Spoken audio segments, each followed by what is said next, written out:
All right, so let's take it from the courts and let's take it back out onto the campaign front. But let's talk about some federal campaigns. First, Rubio versus Murphy. What's happening there? Well, there's a new poll out by Mason-Dixon, which is a longtime polling group here in Florida, that shows Marco Rubio, the incumbent, opening up a 7-point lead on the Democrat Patrick Murphy. You know, this is a big Senate race. I mean, both parties nationally have been watching it and pouring a bunch of money into it because it could help determine who controls the U.S. Senate. A month ago, Rubio had a more narrow lead, but it looks like, according to this poll at least, he's up by about 7 points. One of the interesting things, and the Mason-Dixon put out a little analysis with the poll, was saying that Rubio is ahead among Hispanic voters, outperforming Republicans, i.e. Donald Trump, among Hispanic voters in Florida.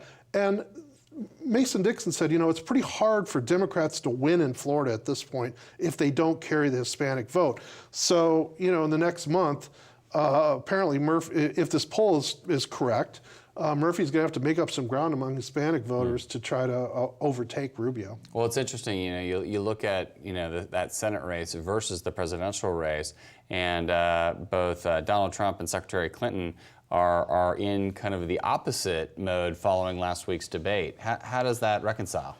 Well, Mason-Dixon also put out a poll on Friday that showed Hillary Clinton ahead of Donald Trump by 4 points. And this was really the first poll after their debate. It was taken in the days after the debate.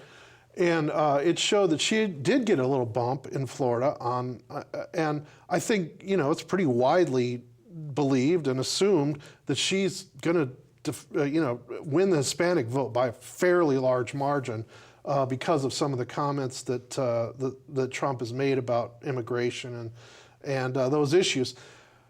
The other thing that's, you know, this poll was done before a lot of this really heavy controversy erupted across the country with Donald Trump's tax records that have come out over the weekend. Also, there was middle of the night tweets that Donald Trump made that have caused raised a lot of eyebrows in terms of, particularly because potential effect with women voters. And so it'll be interesting to see the next time we see some valid polls come out, what effect those have had on the race as well. But going to your point, I think the view or the belief or what shows in this poll is that Clinton got a bump out of that debate. But in the U.S. Senate race, it appears that Rubio is holding pretty strong. Well, we're going to have to stay tuned and see what happens in both the presidential race and obviously the Rubio-Murphy race. So that's all the time we have for now, Jim. Thanks. Appreciate it. Thank you. All right. So for more views, news, and political insights, go to our website at CapitolDatelineOnline.com or check us out on our Facebook page. Thanks for tuning in.